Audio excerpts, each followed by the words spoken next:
বেকার ভাতার দাবি রাষ্ট্রীয় কণ্ঠ প্রতিনিধি, আগরতলা, 15ই জানুয়ারি। রাজ্যে বেকার সমস্যা একটা জ্বলন্ত ইস্যু, বিভীষিকাময় অবস্থা।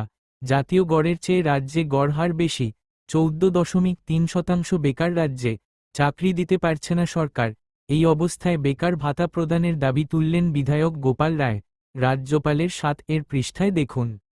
বেকার ভাতার দাবি প্রথম পৃষ্ঠার পর ভাষণের উপর আলোচনা করতে গিয়ে তিনি বেকার ভাতা প্রদানের দাবি করেছেন।